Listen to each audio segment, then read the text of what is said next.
All right, welcome. Today we're diving into something, well, it's a heavy topic, but it's so important we talk about it.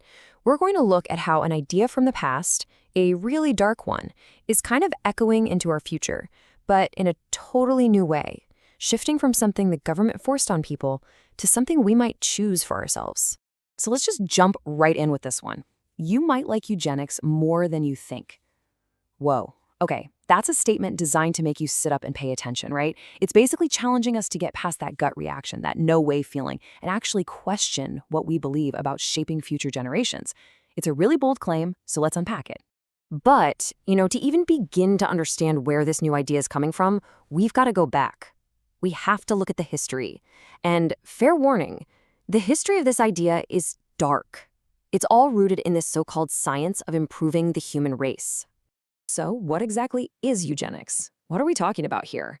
Well, at its absolute core, it was this belief that we could, and that we should, take control of our own evolution. The whole idea was to, and I'm using their words here, weed out so-called undesirables from the population. And the main tool for that? Forced sterilization. And you have to understand, this wasn't some crazy fringe idea that nobody took seriously. Not at all.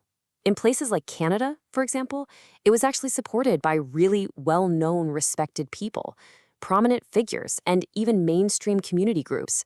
The argument they made was that this was the path to a better society by creating superior children. Let's get specific. Take a look at this timeline from Alberta, Canada. The Sexual Sterilization Act was law for more than 40 years. But the really chilling part, look at 1937. That's when they changed the law to allow sterilization without consent. Think about that. That's the moment the state gave itself the power to make these irreversible, life-altering decisions for people, whether they agreed or not.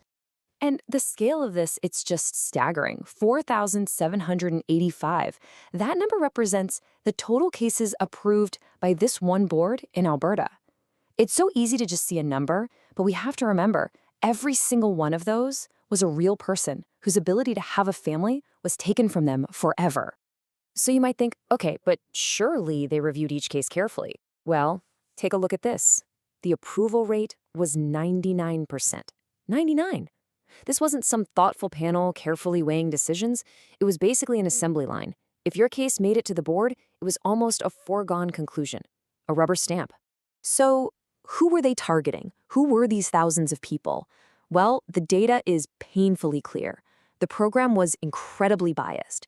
It disproportionately targeted young adults, women, and especially Aboriginal peoples. And often they would slap on a diagnosis like mentally defective as the justification. This wasn't random. It was targeted. It was discriminatory. Okay, so at this point, it's easy to think, wow, that was awful, but thank goodness it's all in the past, right? It feels like something you'd read about in a history book. But here's the thing. This story isn't over, not by a long shot.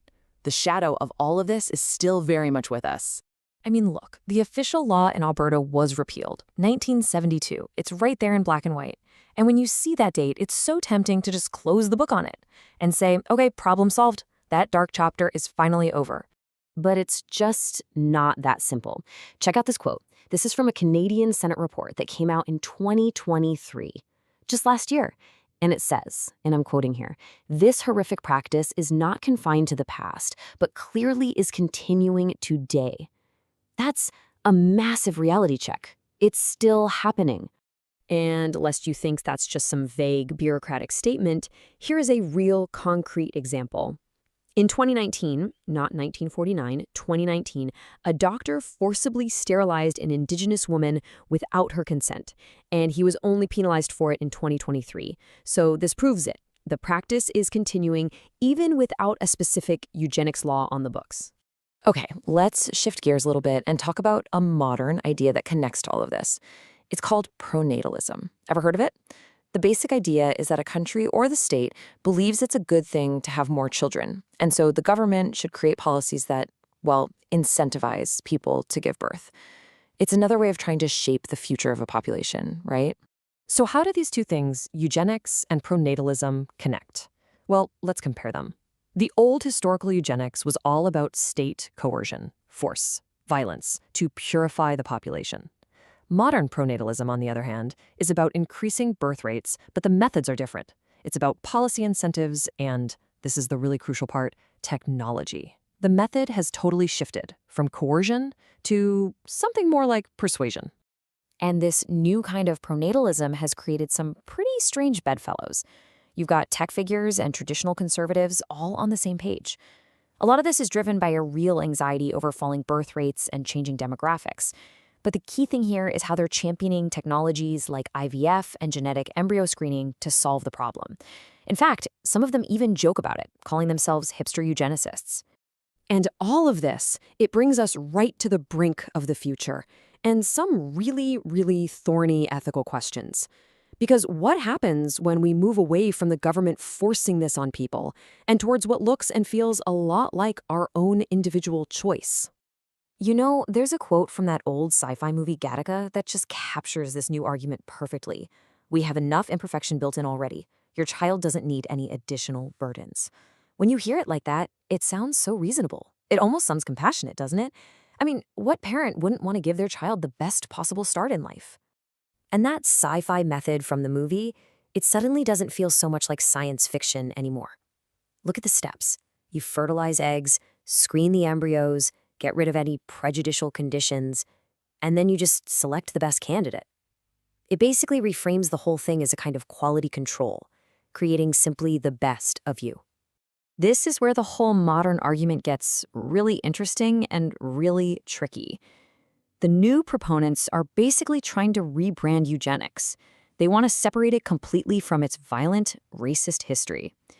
Their point is that the core idea itself, improving humanity, isn't necessarily evil, as long as the government isn't forcing it on people. So this really is the core distinction they're trying to make. You've got the past over here, which was all about violence and state coercion. And then you have the proposed future over here, which is all about individual choice and technology. Parents just trying to have the best, healthiest kids they can. So the massive question becomes, is that distinction enough? Does that change everything? And listen to this quote, because it really nails that sentiment. I don't think it's much of a stretch to say that reproductive technology is going to enable those beautiful sentiments to have the best possible life for your child. See what's happening there?